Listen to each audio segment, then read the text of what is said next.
hapon sa inyo lahat. You know, I arrived about an hour early because I was coming from another event. I had a formal speech prepared, but Ma'am Nene told me while I was about to take my lunch that I should do away with the formal speech and instead make my talk anecdotal. Sabi niya, magkwento ka na lang. I was with her a few days ago when Synergia sponsored a book launch of Jessie's biography, which is now out in the market. And sabi niya, gaya na lang ng speech mo doon sa book launch. So nagmadali akong palitan yung aking sasabihin. I do not know, where's Ma'am Nene? I do not know if... She's hiding. She's hiding. Si Ma'am Nene. Hirap na kasi ang dami ng sinergiya ngayon, Ma'am Nene. Congratulations.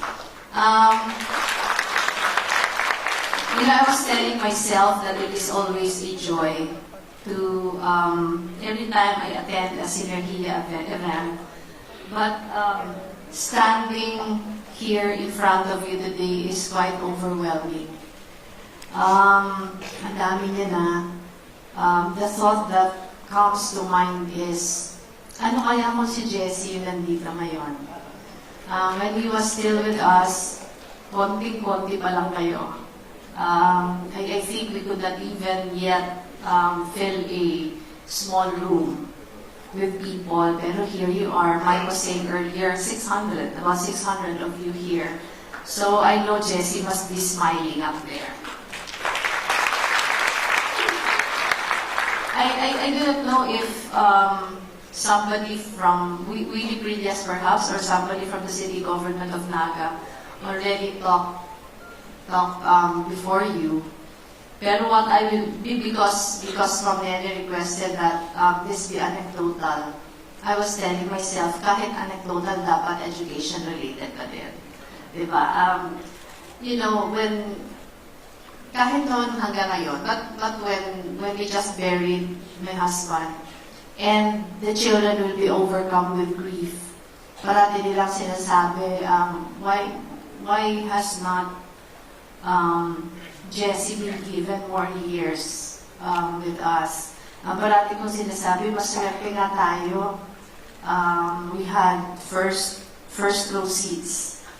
Not only to the kind of public servant that he was, but to the kind of person that he was to all of us. So yung kukwento ko ngayon, parang just sharing with you the privilege of having been in one of those front row seats and observing what kind of a leader he was, what kind of, of a mayor he was, and what kind of an education advocate he was.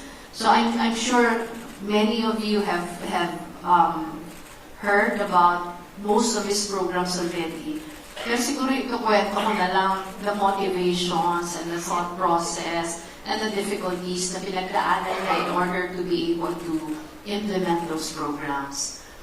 Jessie was first elected mayor when he was only 29 years old, and that was in 1988, just after the People Power Revolution.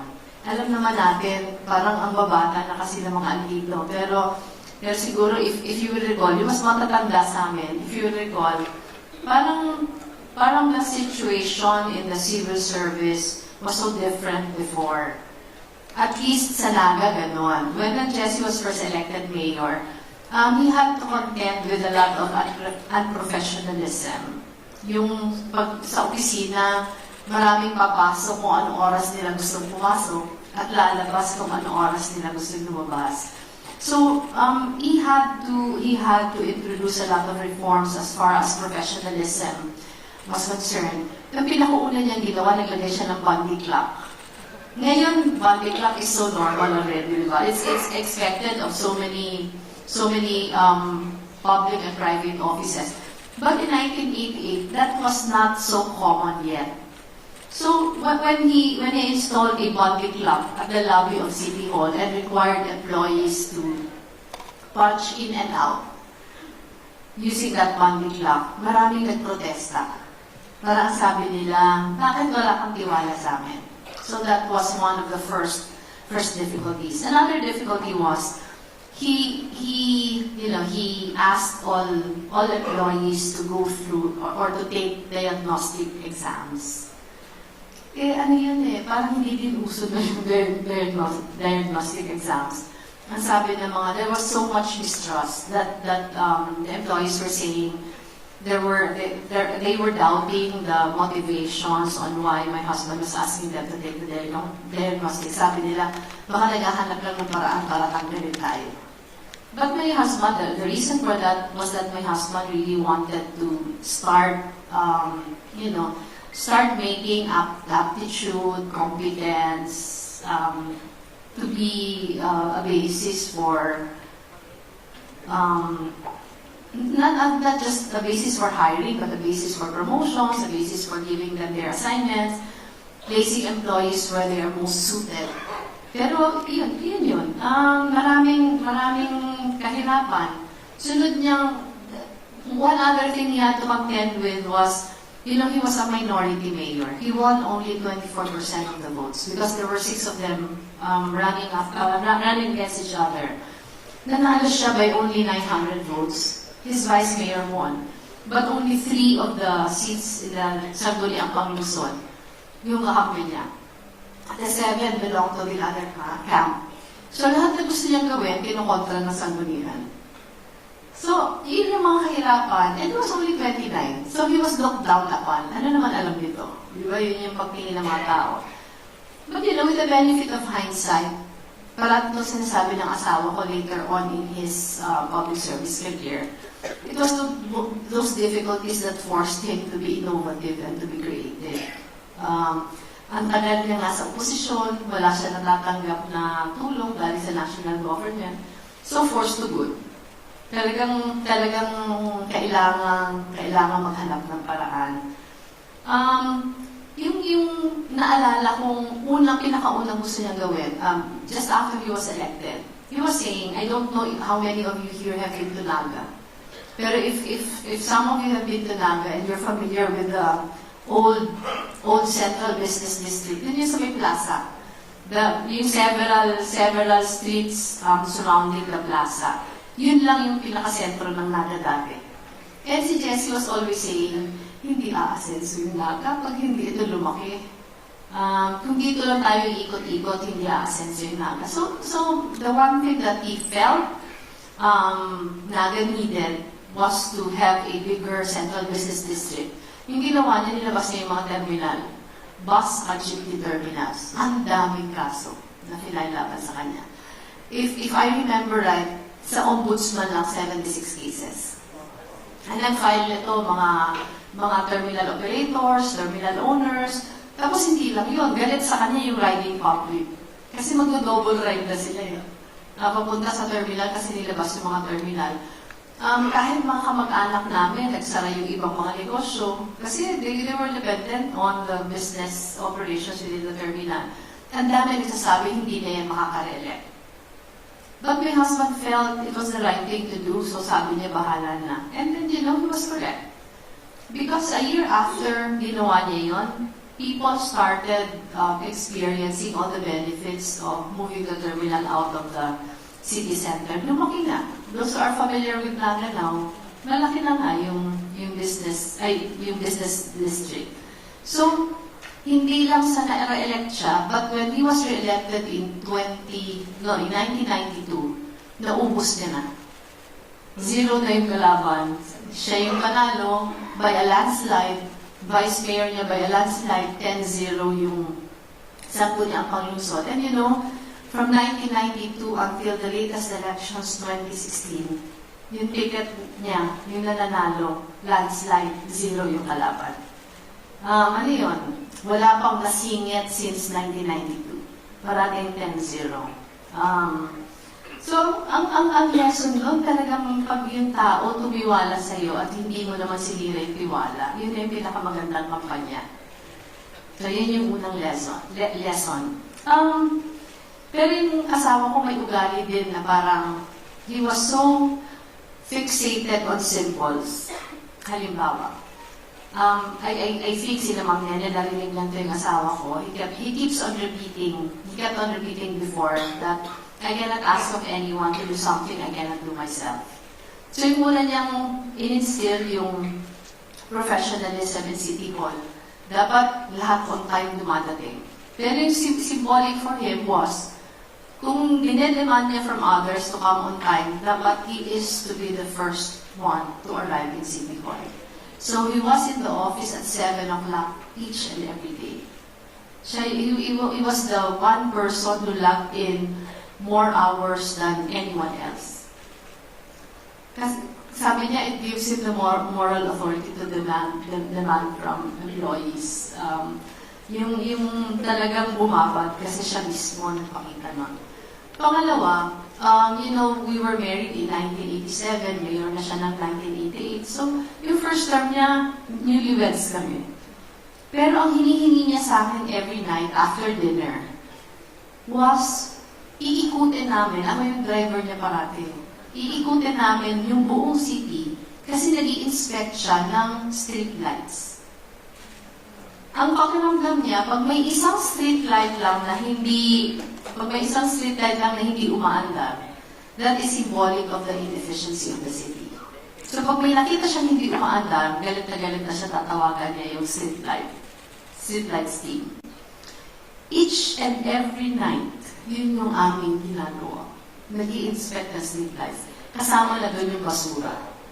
Kaya pag may nakita siyang basura na nakalabas na hindi pa pick up time, galit na siya. Parating may demerit na yung kung sino man niya naka-assign yun. So he was obsessive compulsive about so many things that were work-related. Pag may bagyo, mga Bicolano nandito sa harap, madalas kami daanan ng bagyo, late 80s and 90s. Grabe yung bagyo sa amin. My husband believed that he should be the last man on the street every time there is a typhoon. Pwede lang siyang umuwi pag wala ng taong nasa labas.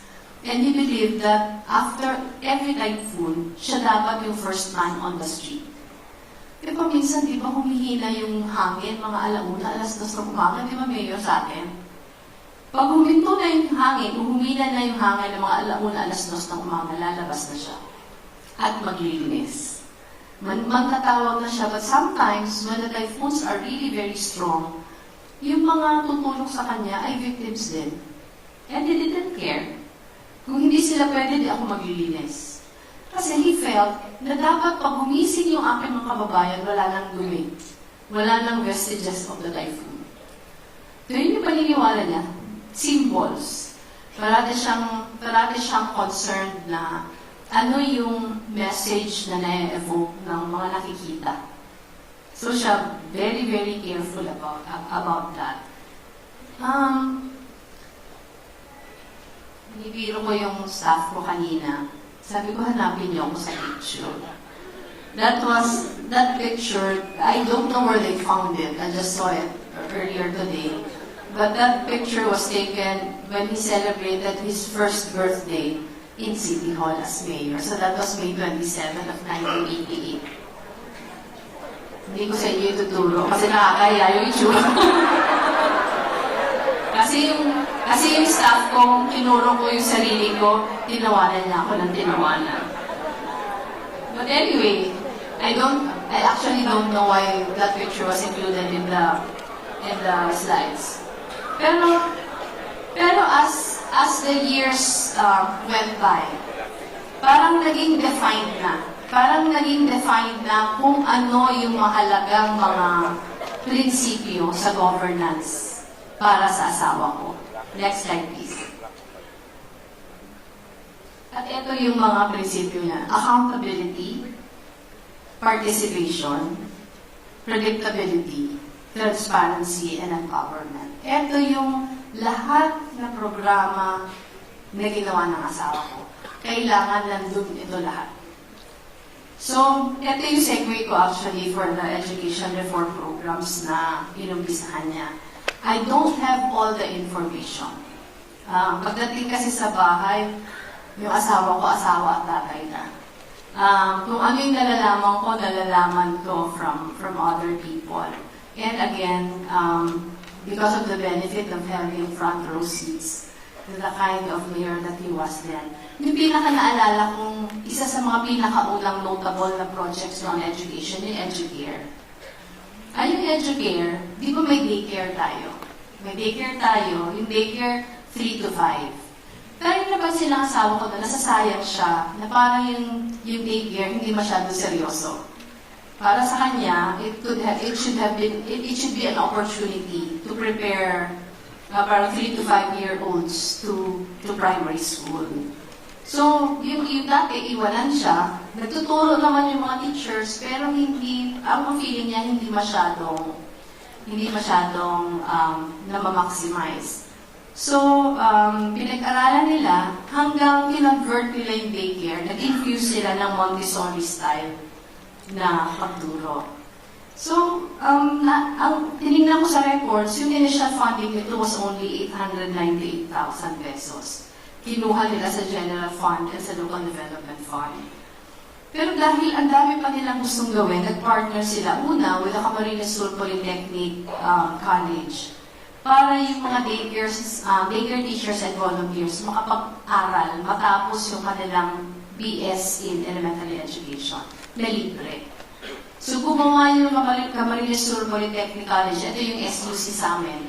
Gumawa sila ng programa specifically for daycare teachers na Saturday, Sunday nag-aaral. So, yung mga teachers natapos nila for free. Free yung education, may partnership lang with the city government. So, natapos nila yung kanilang BSED, yung iba tumuloy pa sa masters. Ang laking bagay na. Ang laking bagay na in providing quality education in the daycare center. Susunod, naging interesado silang tignan yung Montessori style of teaching. Nakipag-partner sila sa Casa Montessori International. Hindi ko alam kung sino nakakakilala kay Mrs. Lebron, pero siya yung may-ari nito.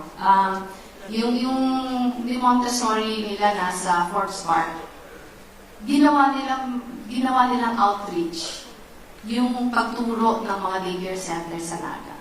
And they have been with us from the start until now. Every summer, yung mga teachers nagtatrain pa din sa kanya. Nagbabad talaga sila sa amin.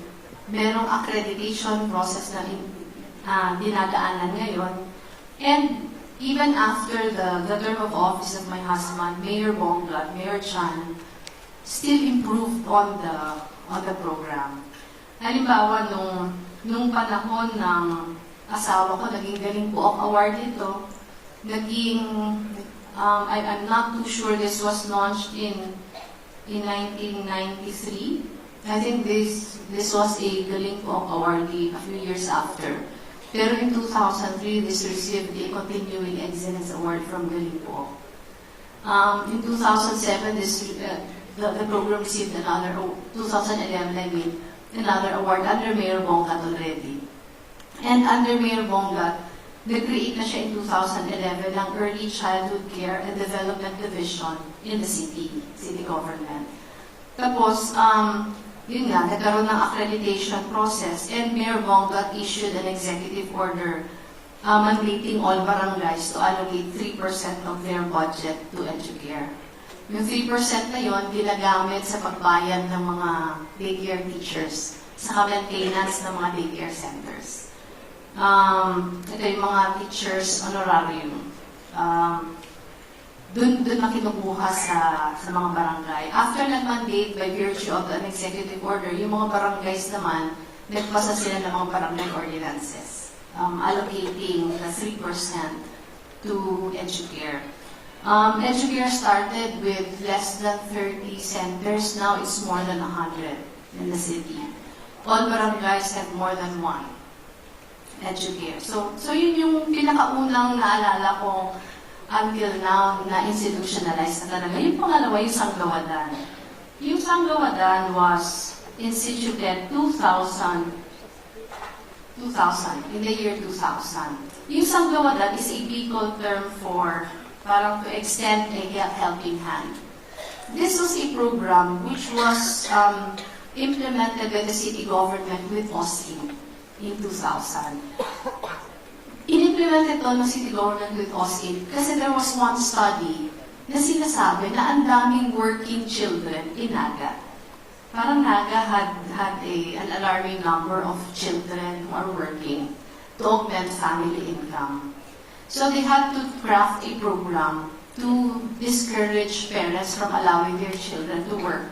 Para itong 4Ps, na basta ipaaral mo lang yung mga anak mo, meron ka libreng bigas at libre yung mga school supplies.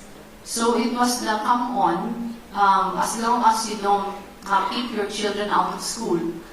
When they're in school, you have a regular allocation of rice and free school supplies. So it went on for so long. Yung OSAID program yata was only for 2 years. Pero kinontinue yun ng city until now. So wala pa sa consciousness natin yung 4Ps. Pero nag-umpisa na, although wala itong health component. Ang dinagdag na component dito, nutrition component.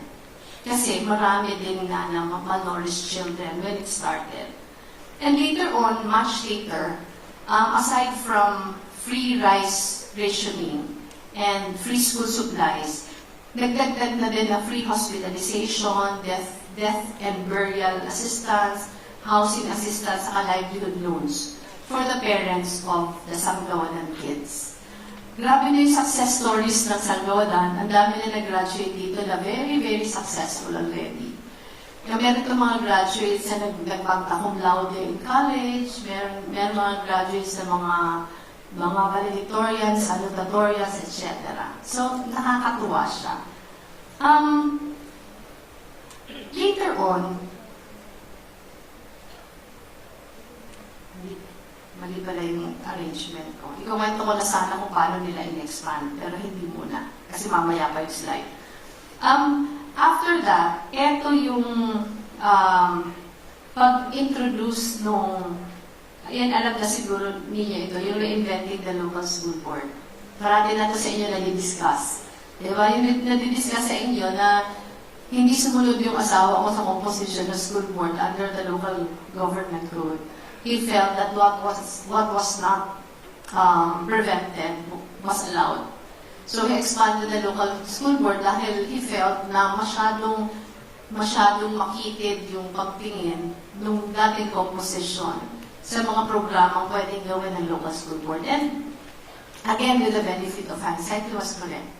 Because when he expanded the membership of the local school board, mas naging revolutionary na yung mga programs na ginawa ng local school board because more voices are being heard, di ba? Pero it was an empowerment tool actually to include the other sectors of society who really has a stake in the education of the children.